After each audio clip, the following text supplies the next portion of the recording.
Prologue, Albedo entering a room and noting the lack of scent. Of course there wasn't he, her beloved master's body performed no metabolic processes. He didn't even breathe, so how could he leave behind an odor? But she could sense his smell with her heart. When she inhaled air from a room her master had been in, it put her heart at ease. That's what it's like to be a maiden in love. Tee-hee-hee. She let slip an intoxicated giggle and clamped a hand over her mouth. It wasn't truly an issue that her teeth had been visible, since no one was around to see, but it simply wasn't ladylike. Albedo sat softly on the bed and then lay down.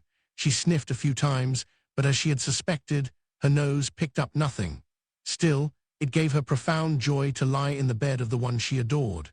This was perfectly normal behavior for a maiden in love. Anyone who took a woman doing the same thing in the bed of the man she loved, yet feeling nothing, and lumped her together with Albedo in the maiden in love category, was offensive rabble who knew nothing of true love. She stopped her hand just as her fingers sought the pleasure below her waist. Now wasn't the time. I guess I am getting addicted, she thought, among other things, as she sat up. For the moment, she had to finish the day's work. With the establishment of the Nation of Darkness and the conquering of Rantel, her workload had increased dramatically. The reason was that the civil servants under the previous ruler, the Rey Esti's kingdom, had fled. They had returned to the kingdom, leaving government posts understaffed. Undead created by her master was supposed to take over those roles, but she was still educating them, which took time and added to her workload. In the not-too-distant future, she would have some free time, but for now, she would probably stay busy. Of course, Albedo didn't equate having lots of work with suffering. She was sure that not a single resident of Nazarick found laboring for their master unpleasant. On the contrary, the harder they worked, the more ecstatic they grew. I would like to see the results of my teaching soon, she thought, for a few days or a couple of weeks. Even if a month was impossible, she wanted to leave the government up to the undead and see how they would do. As luck would have it, she was thinking it was about time to visit the kingdom for some talks. She knew that since her master was so wise, he would be fine without her. But that would mean forcing the absolute ruler to do work that was beneath him, odd jobs. A king had a king's duty. Speaking of which, I wonder what direction Lord Aints is planning on taking the Nation of Darkness. The nature of the country itself, once that was decided, they could make laws and policies that matched. For instance, if it was a country that made all humans work for Nazarick as slaves, they would have to create laws that completely enslaved humans. They would also have to decide all sorts of details, such as how to interact with neighboring human countries and what approach they would take with the humans of other countries. But she still hadn't gotten a clear answer on that from her master yet. It was as if the Nation of Darkness was currently missing a critical pillar in its foundation and still based its overall structure on the old kingdom. Was this the shape her beloved master's country would take? Or was he waiting for something? She felt endlessly ashamed that she wasn't able to discern his plans. This was the struggle of serving a master with such a sage mind that it left everyone clueless. Her master had the ability to plan in a way that allowed him to accomplish multiple objectives in one fell swoop. Sadly, that left her always feeling bad for not being able to think as far as he could. Even Demiurge, who was as brilliant as her if not more, had grumbled, "I cannot even hold a candle to our master's wisdom. It is quite embarrassing. That being said, no matter what kind of country he creates, all I have to do is abide by Lord Aints' decisions." There was only one exception. Albedo didn't plan on obeying anyone but her beloved master. Though I really have to wonder what he is going to do. Of course, there was no one to answer her murmur. Chapter 1, The Nation of Darkness. Aints Ulgaun, the King of Darkness, that is, the absolute ruler of the great tomb of Nazarick and the Nation of Darkness. Aints Ulgaun, he was the leader of the 41 supreme beings. He was the one who stayed in Nazarick until the end, attended by his subordinates. At the moment, he was lying on his stomach in a soft bed reading a book. This bed, which had been brought from the great tomb of Nazarick to Aints' room in the partially refurbished home of the former Rantel ruler, Mayor Panasoli, didn't give off the same nice fragrance as the one in his private chambers in Nazarick. It is probably because this one hasn't been spritzed with perfume, thought Aints as he lay on the bed. Of course, as an undead, Aints didn't require sleep. Certainly, there were times he lounged in bed to cool his head and heart when the remnants of his humanity pled mental exhaustion, but those moments were brief.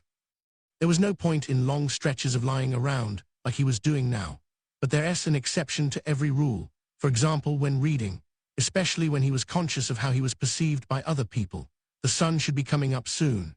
Oh, grasping the approximate time of day from the light spilling through the crack in the drawn curtains, he readily thrust the book he had been reading under his pillow. Then he glanced at the corner of the room without turning his head. A maid was there. She was one of the regular maids of Nazareth, and today she was on Aintz's duty. Well, technically she had been on shift since the day before. She was sitting perfectly straight with gorgeous posture, and she hadn't shifted at all since the previous night. As far as Aintz knew, not a single maid ever relaxed their posture. Aintz was bathed in her stare. It was unceasing, barring a few blinks. The pressure was indescribable. Surely she didn't mean to intimidate him. She probably only wanted to be ready to assist him at a moment's notice, but Satoru Suzuki wished she would give him a break. This was probably true for anyone, but he felt awkward with someone constantly staring at him. He especially felt like he must have been doing something wrong when someone of the opposite sex was staring, even if nothing had happened. The biggest issue was that anytime Aintz made the slightest move, she would sync up and silently begin to move with him. Let's be frank, it was torture. Of course, Aintz was the absolute ruler. If he told the maid to stop, she surely would. But remembering the look on her face when he brought up the subject, he couldn't bring himself to give her the order. Almost immediately after coming to this world, he had set out adventuring as Mormon. This meant this was the first time he really had maids working at his side. This explained the surprising degree of loyalty with which they performed every task. Aintz understood that, so it didn't feel right to simply enforce his will on them. Maybe they'll get sick of it after a little while. It had already been a month since he started thinking that. Though he was mildly concerned at the possibility things might always be like this, he set the issue aside for the moment. It would take 41 days for all the maids to take their turn at Aintz's duty anyhow. So this is the struggle of being a ruler. There's the work to maintain Nazareth, planning for the organization's future, and living up to my subordinates' expectations. I sure do admire people at the top. No wonder they get paid so much. Aintz slowly sat up as he contemplated how off base he had been, once upon a time, thinking that executives were awarded fat salaries for doing next to nothing. In the same instant, the maid soundlessly rose from her chair as if they were connected by string. Despite being on watch the entire night, she employed brisk movements. I am getting up. Yes, my lord. Then if you'll excuse me, I shall take my leave. After I brief today's maid, she will take my place.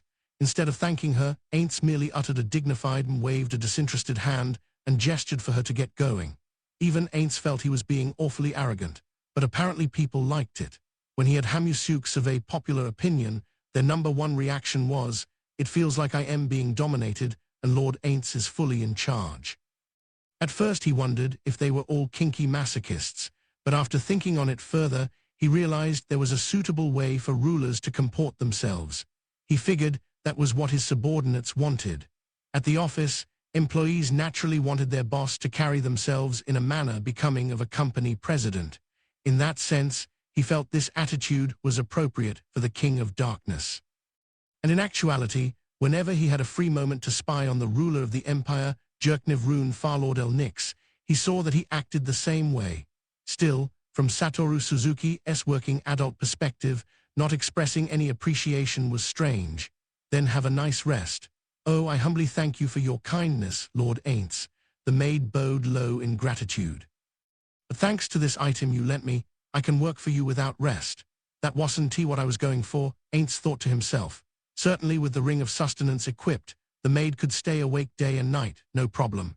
But wasn't at hell sitting in a chair all night long doing nothing but watching him? He understood that attending him made his subordinates happy, but there was no need for this much service. He thought they could at least get rid of night duty, bed duty. To the maids, it was only natural to give their all for their master. One of them said something to that effect. Give their all for their master. What would happen if he said he was going to be their equal? Unlike when he was first transporting here, he was now confident that his subordinates' loyalty was absolute. The possibility of a revolt, barring outside influence, and assuming Aintz didn't do anything to disappoint them was zero. So perhaps changing their relationship and living among the NPCs as their equal was an option. Then he would be free from this ruler lifestyle that was constantly tying his brain in knots. Plus it might be like the old days with the guild. Sometimes when Aints talked with the NPCs, he saw his old friends in them. That made him want to interact with them not as ruler and subordinate, but no. Aints mentally shook his head. As long as he wasn't too sure what might disappoint them, it would be dangerous to change the system too much. And if they wished for a master-follower relationship, then it was his job as their master to maintain it. It was his duty to the guild's NPC children as the last remaining creator. The maid excused herself and left the room. At that moment, as if in direct response to her exit, Aints got busy. First, he took the book from under his pillow and replaced it with a different one. It had a difficult title. A single glance was enough to make anyone lose interest in reading it. He took the book he'd been reading during the night and stored it in his inventory. Having put it somewhere it couldn't be stolen very easily, he breathed a sigh of relief. This was one of his duties as a master. He didn't want to spend all night reading books so hard they would make his head hurt. If possible, he wanted to read how-to books or fun stuff, but if the others found out, it would reflect poorly on him as a ruler. That was why he obsessed over details like this. Incidentally, he came up with this plan because he knew the maids would move the book when they made his bed. After finishing everything he needed to do, he pushed aside the delicate silk-like fabric hanging down from the canopy and got out of bed. Right then, there was a knock at the door. The next maid entered. When she saw Aints rising from his bed, her face filled with joy, and she approached. The maid in charge of serving Aints, the one on Aints' duty, must have been her. Morning, Fifth. Her face lit up so much she was positively dazzling. Good morning, Lord Aints. I am happy to serve you today. If Fifth had a tail, she would have been wagging it with all her might. He suddenly remembered that Pestonia wagged her tail. Fifth wore the same maid outfit as Foth before her. Unlike the combat maids, all the regular maids wore the same uniform. But when their appearance changed, or more specifically, when the girls who wore the uniform changed, there was still something refreshing about them. He recalled a friend's words, which had been stressed so often it was obnoxious. Simple maid outfits are great, but ones with all sorts of accents are the best. They continued. In other words, maid outfits are fantastic any way you do them. The maid outfit is the greatest invention in the history of humanity. Long live maid outfits. Aints didn't know the word viva, but he guessed it had something to do with admiration. Or maybe his friend had made it up. Even moments like this reminded him of his old guildmates. He gazed at the maid with a wry smile, although, naturally, his face didn't move. Lord Aints, is something the matter? When Fifth, clutching her apron, asked him that with an embarrassed look on her face, he realized how impolite he was being. Sorry. I was just yes, I guess you could say I was fascinated. Shall we go then? Yeeg, yes, understood. The maid answered in an energetic, albeit slightly flustered voice, and followed behind Aints as he passed through several rooms. The difference between this place and the 9th level of the Great Tomb of Nazarick was so great, the two were impossible to compare. For that reason, when Aints announced he was moving in, the Guardians were against it. It wasn't luxurious enough for a supreme being. It lacked the proper defenses and counter-espionage measures. There were many reasons, but Aints overrode all their concerns and declared the place as his residence.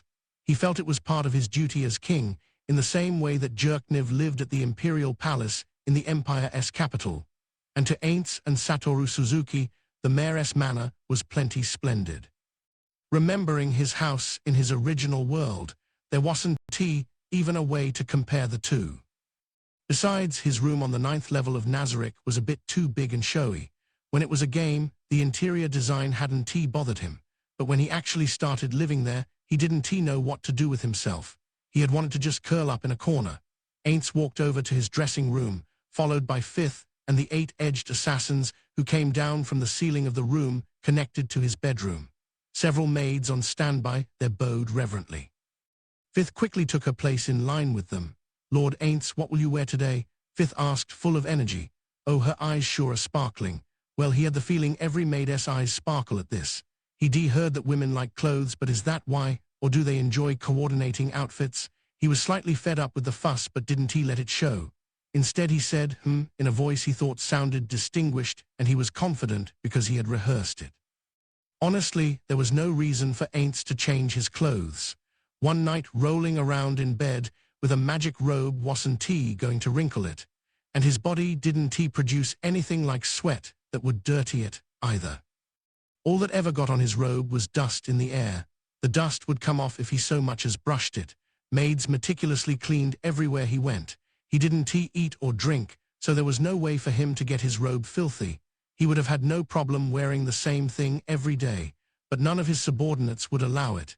It made sense. If their absolute ruler never changed what he wore, it would affect his reputation. That being said, Aints wasn't very confident when it came to coordinating an outfit. He could select the proper gear when making battle preparations. He took the abilities and skills of his opponent into account. He speculated about their likely tactics. He devised a strategy to counter them. But Satoru Suzuki could tell to some extent whether a certain necktie went with a certain suit. This was due to the limited experience he had accumulated. But for the question of whether this combination of a purple robe with a silver pattern and a silver necklace with 4 large diamonds went well together, he had no idea. Plus, his body was all bones, but if he didn't look sharp, there was a possibility that his character as a ruler would be brought into question. That would be a betrayal of the subordinates who served him so faithfully. He needed to put his all into clothing, just like everything else. There was just one critical problem. Even if he looked bad, who would tell him? This was exactly like how no one would dare say a word when a major company's president's toupee was slightly off kilter. Given all those factors, he had only one choice. Fifth, I'll leave it up to you. Find something appropriate for me to wear. Understood? You can count on me, Lord Aints. I'll put my body and soul into the selection. You don't have to get that pumped up about it, is what Aints always thought, but he never told any of the maids that. Red would look very dashing on you, Lord Aints. So I think today's outfit will be built around the color red. Is that all right with you? I told you before that I would leave it up to you. No need to ask. Yes, my lord, understood. If he wasn't confident, he would have someone else decide. All he needed was for the maids to choose for him. The crimson robe she brought out gave him pause. It was a very bright red, almost giving him a headache. Several large gems were attached to it, like buttons. It would have been fine if they were all one color, but the gems sparkled in a total of 6 various hues. On top of that, mysterious letters were embroidered around the edge in gold thread. Was this a proper piece of clothing? Did this fall within the realm of fashion common sense? He felt like one of those guys sandwiched between signboards, decked out in neon lights. He never would have chosen this on his own. Moreover, he wondered why he had ever bought such a robe in the first place. He didn't recall any of the guild members forcing it on him, so by process of elimination, it had to have been his own doing. Was it a bonus item? Was he forced to accept it alongside something else? Well, I guess it doesn't matter now. Remembering why he owned the thing wouldn't make it disappear. It would have been easy enough to reject it, but that would have meant he lied when he said he was leaving everything to Fifth. Besides, it was possible that the only one who thought the outfit looked lame was Aints. Perhaps the majority of people found it fabulous. No, there was a pretty good chance that was the case. Finally, although it sounded nasty, Fifth chose the robe. So if anyone said anything, blaming her was an option. I am the worst boss. Aints felt guilty and realized perhaps this was what it meant to be corrupt. He was well aware that deflecting blame wasn't how a boss or anyone at the top earned praise. Still, there were things he had to protect. In order to defend his position, he was willing to sacrifice his subordinate. This was what it was like to be forced into that situation. Sorry, oh my humble apologies. No, I was just talking to myself. It's nothing you need to worry about. By the way, he decided to try asking just in case. I was wondering, you don't think this robe is too loud for me? Not at all. You look great in anything, Lord Aints. And while I think your mainly black and dark brown robes are charming, if that's all you wear, there's other good sides of you we don't get to see. This one expresses your tremendous power, and he interrupted the torrent of words. If it looks good, then that's fine. Will you dress me? Understood. Fifth glanced at the other maids. Aints stood there, and the maids disrobed him without a word. Being dressed by women was a slow-roasting embarrassment, even as a skeleton. But apparently, for an absolute ruler, this was utterly normal. Or rather, it was for Jerkniv. The same thing was mentioned in a book Aints had read. He watched silently as the maids did their work. Before long, Aints stood before the mirror in the crimson robe. It really was garish. That was the only word for it.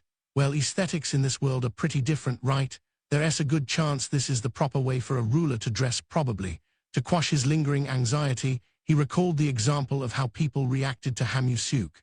Well then, shall we go? As he headed off with Fifth, Aints thought to himself, I could really use some time to relax. With his garish red robe fluttering behind him, Aints headed for his office. When he reached the entrance, Fifth hurried ahead and respectfully opened the way for him. Aints often thought he could open the door himself, but the maids always seemed to enjoy their work so much, with expressions that seemed to say, yea, I am working, leaving Aints no choice but to silently accept this automatic system. Aints brought Fifth and the 8-edged assassins into his office. In the center of the room, exactly like in Aints' office in Nazareth, rested a massive desk that oozed dignity.